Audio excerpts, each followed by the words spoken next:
Previously, on Crime Adjacent. The Valley. This was my first stop in Ridgewood when I returned that Thursday morning. I had meant to drive straight away to Mollie Miller's house for an interview, hoping she could shed some light on just what the hell was happening in Ridgewood and why she was so spooked.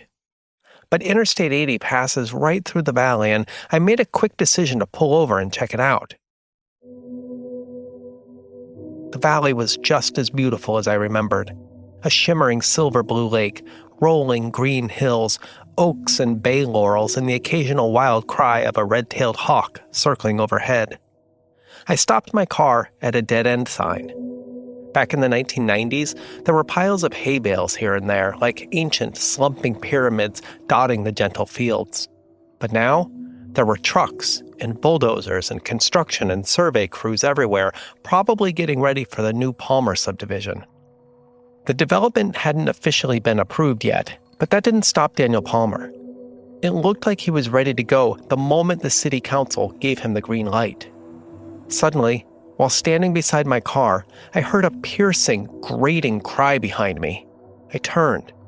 It was Len Macy, grinding open a gate in a chain-link fence that surrounded his scruffy tow yard. He was making room for his lumbering Century M100, a tow truck used for hauling broken-down big rigs, construction diggers, plows, and bulldozers. But instead of getting into his rig, he saw me and stopped. It was just the two of us, separated in the lonely valley by only yards. And he was just standing there, watching, assessing me, waiting for something. I don't know. The hairs on my neck went on high alert. I'd been here before. Two men, danger hanging invisibly between them. I couldn't help but think, did Tommy and the two Bobbies, or even Gary Pugh, did they feel this cold chill of impending violence in their final moments? Was it Len who made them feel this way? Len had the same bushy white Santa beard that delighted children at Christmas time, but his eyes were anything but cheery and bright.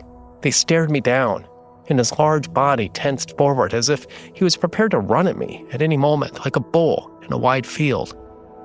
I had thought briefly of asking for an interview. What a stroke of luck, I thought.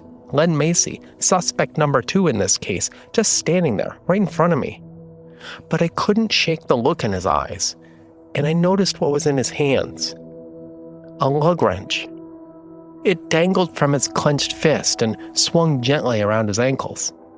I had to admit it. I'm a street kid. I was used to dealing with strange, violent men. Hell, after Susan's death, I joined the Marines. Force recon. I know how to handle myself, truth be told. Not great, but enough. But alone in the field, with Len Macy, standing there with his worn blue overalls and his giant lug wrench and those eyes, just fixed on me like cold blue dots, I had to admit I was thinking, maybe I should just let the suspected serial killer be for now. Thankfully, Len made the decision for me. He turned around and climbed into his rig, which screamed and yelled out of the lot and rumbled immediately onto the nearby freeway overpass. Within moments, he was lost in a sea of traffic on Interstate 80. It was impossible not to notice how quickly and smoothly he blended in, like the car in the next lane over. I breathed a sigh of relief. Len made quite the greeting party. I hoped my next meeting would go better, because it was time to talk to Mollie Miller. Here's the story. But first, have you ever thought of returning to college, but with like an adult brain and no pressure, no homework or grades? How cool would it be to just learn with like-minded peers about true crime and profiling and how it all converges with academia and pop culture? That's what I'm trying to build on our Patreon page with the monthly true crime reading group. It's simple. I assign a short monthly reading, usually a seminal true crime text or short academic paper or really great essay. And then we'd gather together and chat about it. I offer a short recap and then open the floor for questions and discussion. Go deep or go home, I'm here for it. Check out patreon.com/crimeadjacent for more. Hope to see you there. From San Francisco, this is Crime Adjacent, the never-ending true crime story told weekly. I'm Chase Patrick.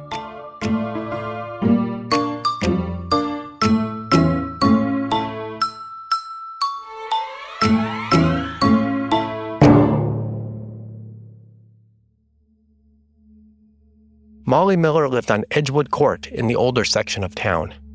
White picket fences, big trees, wide sidewalks, runners and joggers, and groups of elderly walkers poking holes in the asphalt with walking sticks. Ridgewood Court. It's just around the corner from Elm Street, where Tommy Coulet lived and Bobby Calvin. It's also just around the corner from where Gary Pugh was taken on Ridgewood Lane just 3 days before. Being here now, standing at Mollie's front door and listening to the quiet hum of cars and background conversations, in all the easy tranquility of an established neighborhood, it was impossible to imagine how Gary Pugh could have been taken with no witnesses whatsoever. It's not a big city, not by any stretch. In the 1990s, Ridgewood boasted 10,000 people.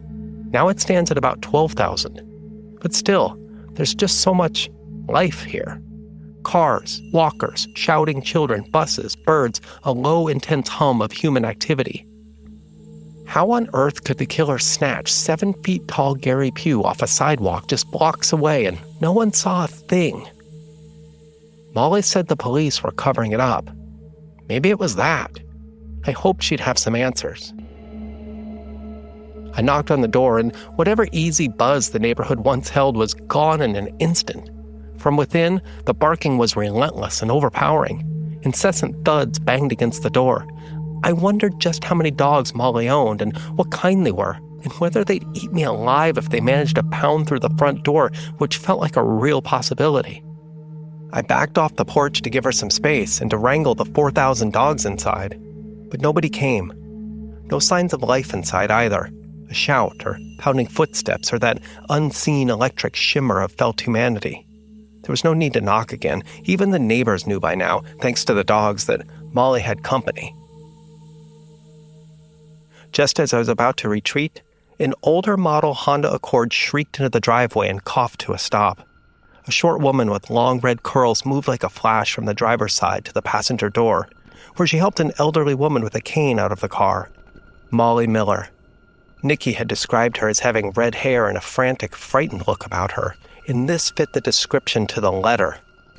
They hadn't seen me yet, and I watched as Mollie kept glancing over her shoulder as she hurried toward her mother, Margie, I would later learn. I didn't have to wait long to discover what Mollie was looking for. A sleek black Lincoln Continental quietly whispered into the court and stopped at the mouth. 2 silhouettes inside, just staring. Strange. Mollie grabbed her mother's arm and ushered her toward the porch. She said, "Hurry." Then Margie Miller spooked. She dropped her cane and gasped. She had seen me on the porch, waiting. Mollie looked up and practically jumped. She was on edge, big time. When she saw me, I noticed something flicker across her face. Not surprise, more like annoyance. Like she had forgotten she'd asked for help in the first place at the show, or was perhaps annoyed I hadn't heeded her warning on the phone to stay away. I'm not sure. But acceptance soon settled into her features, and she hustled both me and her mother inside. Mollie glanced back one more time to the Lincoln, which was still there, still watching us. And then she pushed both me and Margie towards the door. She said, "It's okay, Mama. He's with us." At this point, I wasn't concerned with Mollie or the sleek black Lincoln or even the rest stop killer. I was focused on whatever was waiting for me behind the front door. Mollie shouldered open the front door and 2 enormous circus bears bounded out. Bernese mountain dogs, the largest, dumbest, sweetest dogs I had ever seen. They bounded out and practically knocked me to the street, just 2 gentle giants with blank looks and tails like hairy baseball bats. I could have been the rest stop killer, and they would have licked my face and invited me back in for back scratches and butt rubs. They circled me and ran through my legs and jumped on my chest, their eyeballs level with my own. By the time Mollie ushered me into the living room, it looked as if I had visited a petting zoo. Black and white and brown hair floated around us in delicate snowdrifts. I was in love. Nikki always was telling me to get a dog, and after meeting these 2, I agreed with her. I scratched their butts and they wiggled happily, and I made a mental note to start researching breeders. Mollie shut the front door with one last look down the block, towards the black Lincoln. Is that what was freaking her out? Were they following her? Had she hired security herself and she was making sure they were still outside, watching the house? Was it really that bad in Ridgewood? That was costly security, for sure. I had seen guys like that before, in Force Recon. They were not small-town private eyes. These were big-time military contractors with nice cars, nice suits, and big budgets. Why here? Why Ridgewood? I settled into a chair while Mollie sat beside her mother on the couch. The house felt desperately claustrophobic, like the walls were caving in on us. To put it politely, the house was full. There was stuff everywhere. There were random and massive collections of trinkets and bric-a-brac, dish collections, spoon collections, vases, paintings, old German steins. It was like a thrift store run amok. And it was also impossible to miss the packing tape and newspaper and boxes scattered everywhere. Mollie caught my eye. She said, "We're moving. We're getting the hell out of this town as fast as we can." Margie squirmed uncomfortably on the couch beside her. Mollie and her mother made quite the pair. Mollie was barely over 5 feet with long red ringlets stretching to her hips and a face that held an easy smile one minute and don't mess with me attitude the next. She was an ER nurse, and I got the idea that she was steady in an emergency, accustomed to giving sharp and somehow also polite orders. Margie Miller was nearly as large as Gary Pugh. I don't know how to say this next part. It's going to sound rude, I know, but I've never seen anyone like Margie Miller. She looked like an enormous pear. And her hair, it was also red, but not full ringlets like Mollie's, more like straight and brittle and fire truck red, like a kindergartner drew it with a crayon. And she was completely bald on top, like a middle-aged man with donut head or a monk's tonsure.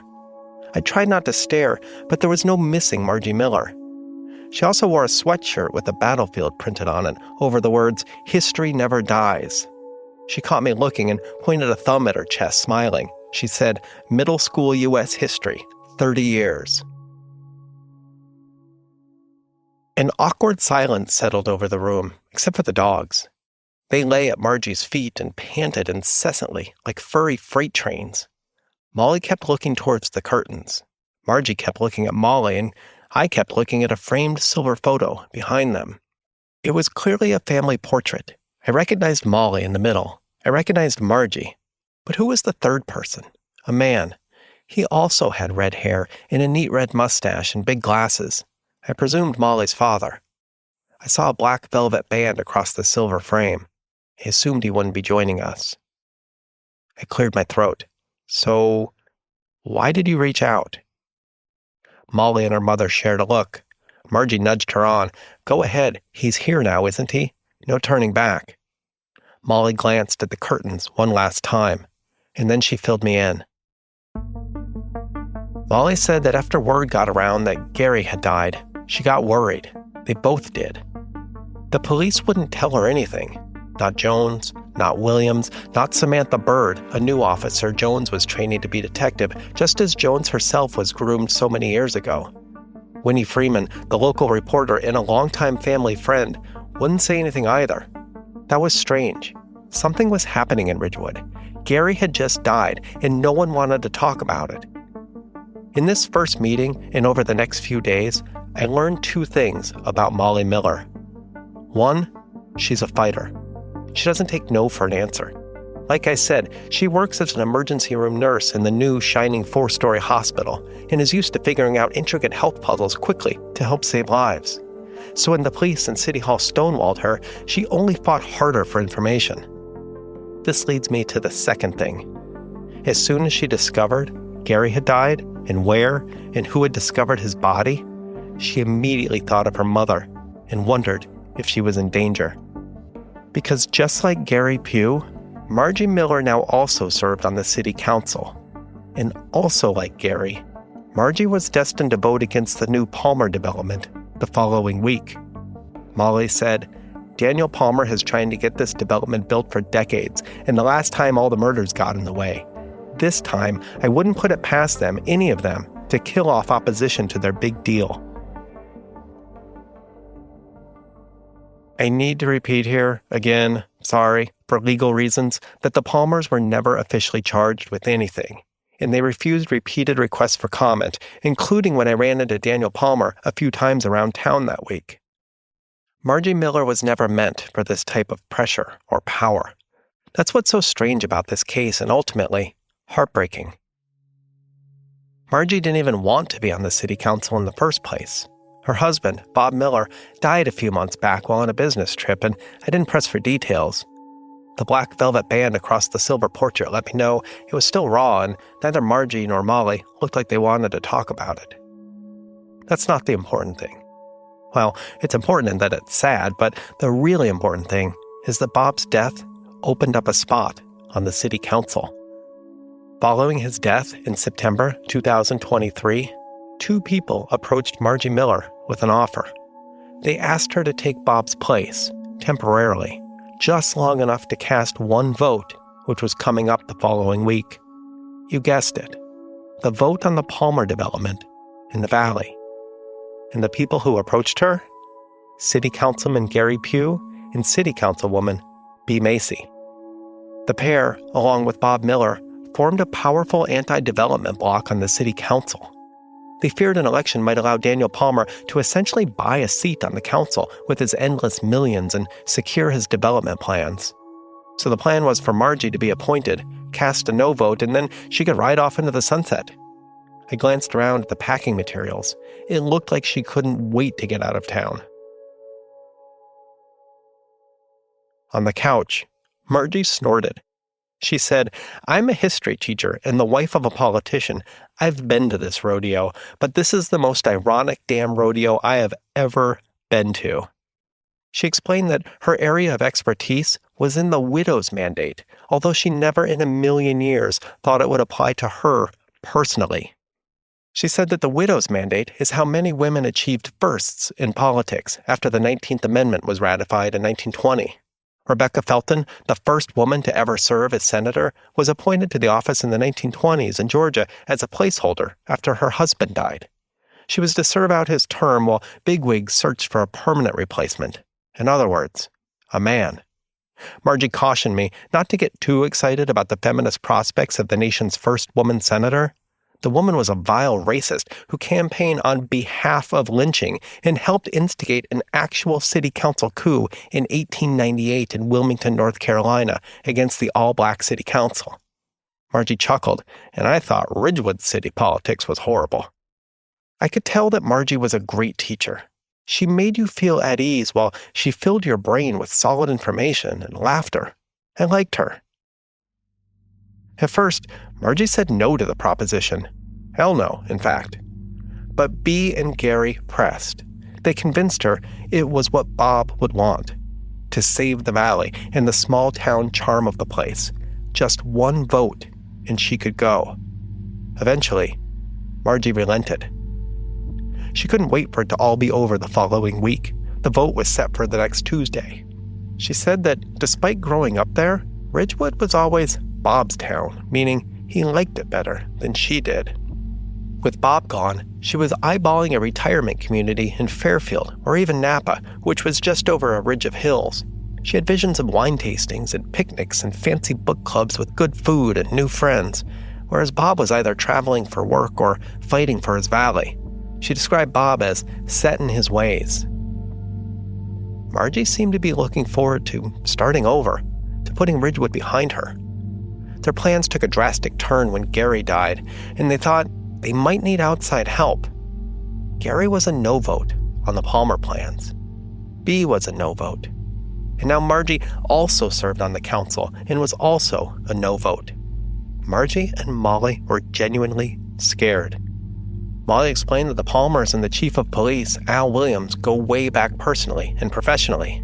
Daniel Palmer contributes to the Police League for youth sports. But more importantly, his housing developments keep the police department running with all sorts of toys and gadgets and ongoing benefits. The more homes, the more fees, and the more fees, the more officers and gadgets and benefits. Margie told me she was shocked when she had her first meeting with the city manager after she was appointed to the city council. She said Ridgewood is grappling with a multi-million-dollar budget shortfall thanks to hefty retirement packages. They might have to close parks and libraries and stop street cleaning and filling potholes or even doing the annual Christmas parade, while the police just bought an outdated military tank and a command RV center. Margie said she was dumbfounded. She shook her head slowly. A tank in Ridgewood. Can you believe that? Mollie asked, "There's so much money on the table with that development. Just how far would they go to turn those no votes into yes votes?" They fell into a silence that grew into an uneasy silence. I sensed there was something more, something deeper, something they weren't telling me. So I did exactly what Nikki always advised in these situations. I shut up. I just let the silence grow into a long, awkward pause, and soon enough the interviewees would fill the space. It was like a therapy session. And it worked. Mollie spoke first. She said she didn't trust the Palmers or the chief or any of the police for another reason.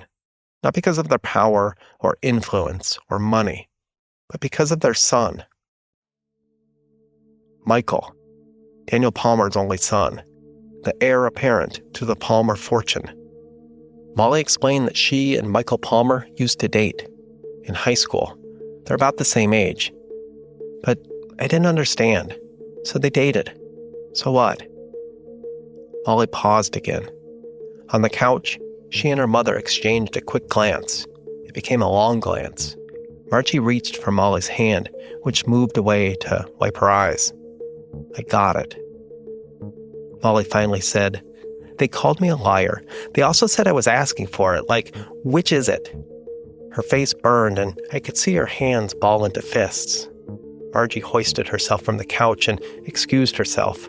Her cane knocked against boxes, and she steadied her hands against the hallway. I could hear her in the kitchen, pouring water for the dogs who followed her around like shadows. Mollie said she had to change high schools. This was long before Me Too, but she said she doubted if things would be different today. She still gets looks, even though half the town of young women have also had run-ins with Michael Palmer over the years by this point. But no one does anything, ever. She said, "The Palmers run this town." Mollie glanced to the curtains again.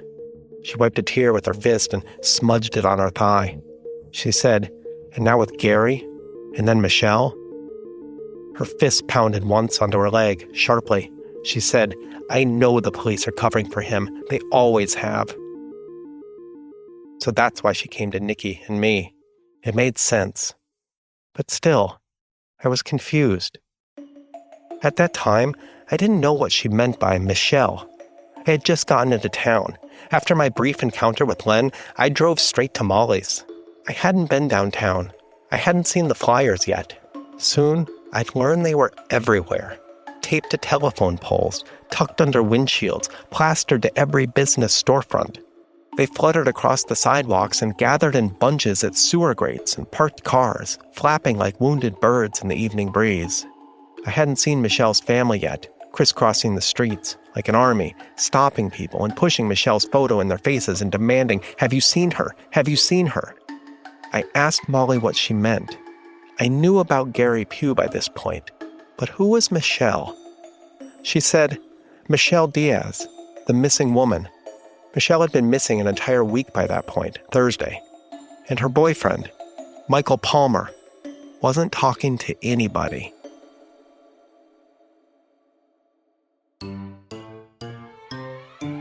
Next time on Crime Adjacent. Any fan of true crime podcasts can tell you about the most aggravating thing in all of police procedure: delays in missing persons cases. Nothing is more maddening than police who force families to wait 24 or 48 or even 72 hours before a missing persons case is filed, even if the family knows to its core that something is wrong. That was the case with local hairdresser Michelle Diaz, who had gone missing just a few days before Gary and would be found that week in the very heart of true crime lore, Lake Berryessa. If you like these stories, remember to review and like Crime Adjacent wherever you listen to podcasts. And don't forget to check out our social media channels and our Patreon page to find bonus information or to join the True Crime Reading Group. I'm grateful for your support. It keeps this never-ending true crime story going. Thank you. Until next time, this is Chase Patrick from San Francisco with a reminder: Stay tuned. You'll never unhear what happens next.